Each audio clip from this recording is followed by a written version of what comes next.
ಈಗ ಕೊಡ್ತೀರಾ ಆಮೇಲೆ ಕೊಡ್ತೀರಾ ಮಂತ್ರಿಗಳೇ? ದಯಮಾಡಿ, ಯಾಕೆಂದ್ರೆ ಇವತ್ತು ಇದೊಂದು ಒಳ್ಳೆ ಮೆಸೇಜು ತಮಗೆ ನಾನು ಅಭಿನಂದಿಸ್ತೇನೆ. ಕಾರಣ ಏನಂದ್ರೆ ಇದು ಚರ್ಚೆ ಆಗಬೇಕಾಗಿತ್ತು, ಅವಕಾಶ ಕೊಟ್ಟಿದ್ದಾರೆ, ಚರ್ಚೆ ಆಗಿದೆ. ಇಲ್ಲಿ ಒಂದು ಪದ ಏನಂದ್ರೆ ಕಾರ್ಗಳ್ರು ಅಂತಾರೆ. ಅವ್ರ ಮೇಲೆ ಏನು FIR ಆಗಿದೆ, ಅವ್ರ ಮೇಲೆ ಕಂಪ್ಲೇಂಟ್ ಆಗಿದೆ, ಯಾವ ಆಧಾರದ ಮೇಲೆ ನೀವು ಕಾರ್ಗಳ್ರು ಅಂತ ಹೇಳ್ತೀರಿ? ಅದನ್ನ ಹೇಳ್ಬೇಕಲ್ಲ.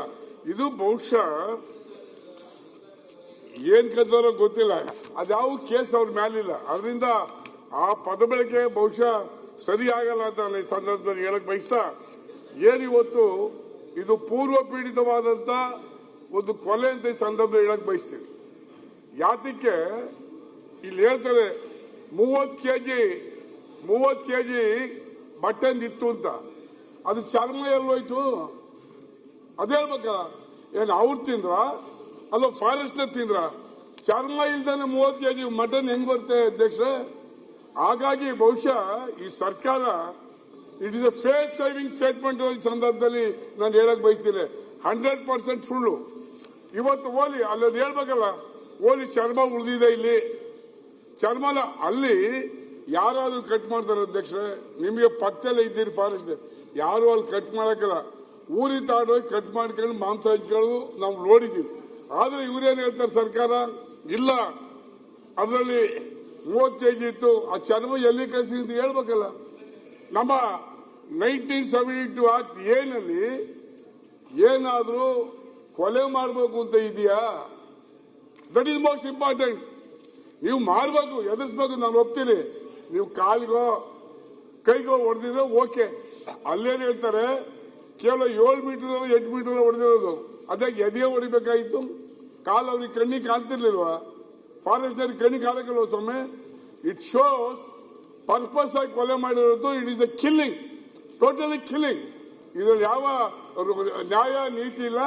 ಕಾನೂನು 172 ವೈಲೇಟ್ ಮಾಡಿದಂತ ಈ ಸಂದರ್ಭದಲ್ಲಿ ನಾನು ಹೇಳಕ್ ಬಯಸ್ತಾ, ಇವತ್ತು ಇದೊಂದು ತಂತ್ರಗಾರಿಕೆ, ಸರ್ಕಾರ ಒಂದು ತಂತ್ರಗಾರಿಕೆ ಅಂತ ಈ ಸಂದರ್ಭದಲ್ಲಿ ಹೇಳ್ತೀವಿ. ಅಧ್ಯಕ್ಷರೇ, ಒಂದೇ ನಿಮಿಷ ಮುಗಿಸ್ತೀವಿ.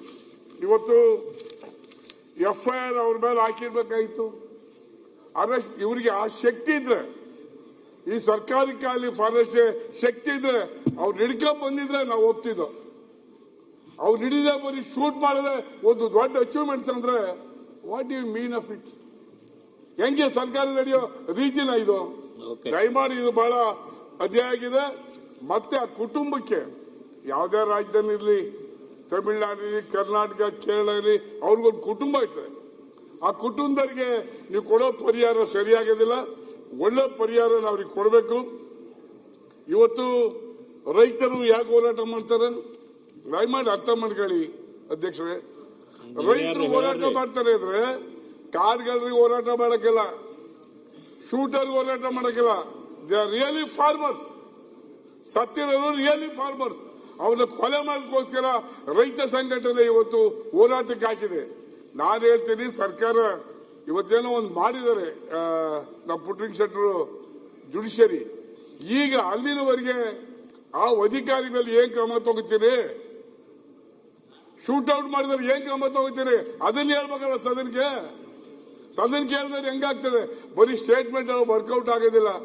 ನಾವು ಇಷ್ಟೆಲ್ಲ ಕೂಗಾಡಿ ಗಲಾಟೆ ಮಾಡೋ ಉದ್ದೇಶ ಆ ಕುಟುಂಬಕ್ಕೆ ನ್ಯಾಯ ಸಿಗಲಿ. ಆ ಕುಟುಂಬಕ್ಕೆ ನ್ಯಾಯ ಸಿಗಲಿ ಅನ್ನೋದು ನಮ್ಮೆಲ್ಲರ ಅನಿಸಿಕೆ. ಇಲ್ಲೇನು ರಾಜಕಾರಣ ಮಾಡೋದಿಲ್ಲ. ರಾಜಕಾರಣ ಮಾಡೋಕ್ಕೇನು ಕೊಲೆ ಮಾಡ್ಬೇಕಾ? ಅದು ನಮ್ಮ ಕ್ಷೇತ್ರವಾ?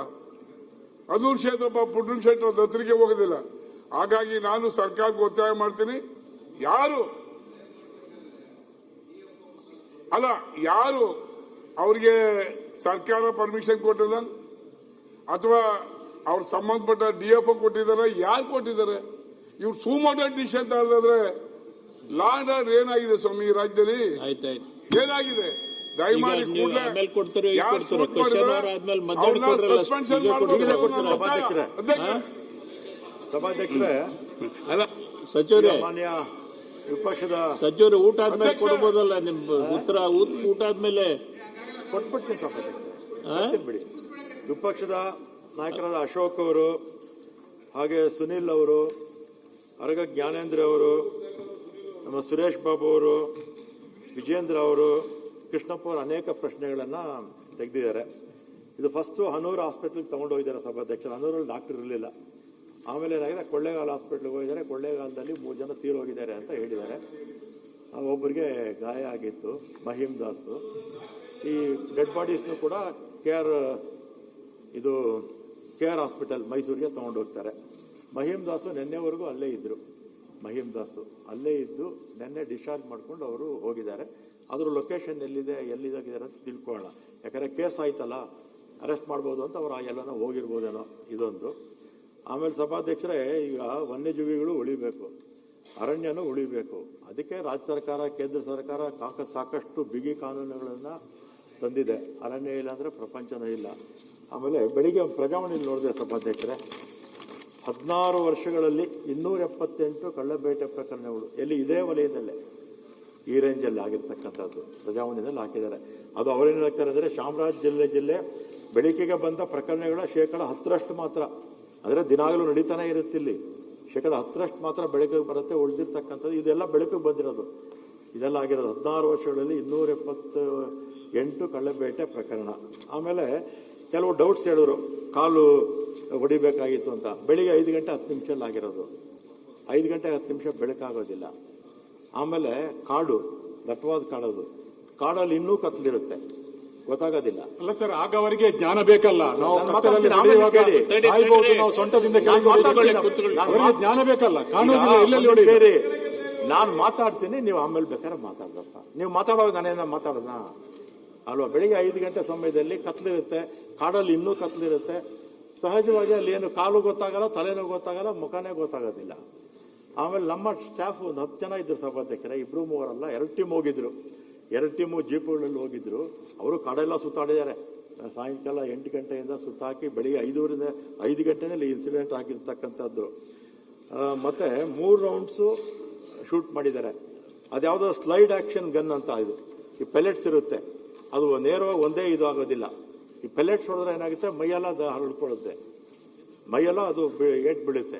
ಆ ಪೆಲೆಟ್ಸ್ ಅಲ್ಲಿ ಏನಾಗುತ್ತೆ, 3, 4, 5 ಕಡೆನೂ ಒಬ್ಬೊಬ್ಬರಿಗೆ ಗಾಯಗಳಾಗ್ಬೋದು. ಆ ರೀತಿ ಆ ಸ್ಲೈಡ್ ಆಕ್ಷನ್ ಗನ್ನಲ್ಲಿ ಶೂಟ್ ಮಾಡೋದ್ರಿಂದ 3 ರೌಂಡು ಅದು ದೇಹದಲ್ಲಿ ಎಲ್ಲ ಭಾಗದಲ್ಲೂ ಕೂಡ ಹೋಗಿರುತ್ತೆ. ಮತ್ತೆ ಒಂದೇ ರೌಂಡ್ಗೆ ಬೇಕಾದ್ರೆ 3 ಜನ ಬಿಡಬೇಕಾದ್ರೆ ಹೋಗ್ಬಿಡ್ಬೋದು ಇದರಲ್ಲಿ.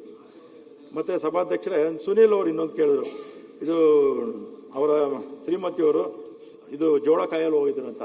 ಇದು ಆಗಿರ್ತಕ್ಕಂಥದ್ದು 5 ಕಿಲೋಮೀಟರ್ ಒಳಗಡೆ ದಟ್ಟ ಅರಣ್ಯದ ಒಳಗಡೆ ಆಗಿರ್ತಕ್ಕಂಥದ್ದು. ಅದು ಅವ್ರ ಜಾಗನೂ ಅಲ್ಲ, ಇದು ಅರಣ್ಯ ಪ್ರದೇಶ. ಇದು ಅರಣ್ಯ ಪ್ರದೇಶದ ಒಳಗೆ ಆಗಿರ್ತಕ್ಕಂಥದ್ದು. 5ರಿಂದ 8 ಕಿಲೋಮೀಟರ್ ಒಳಗಡೆ ಅವರೆಲ್ಲ ಸುತ್ತಾಡಿದ್ದಾರೆ ಸಭಾಧ್ಯಕ್ಷರೇ.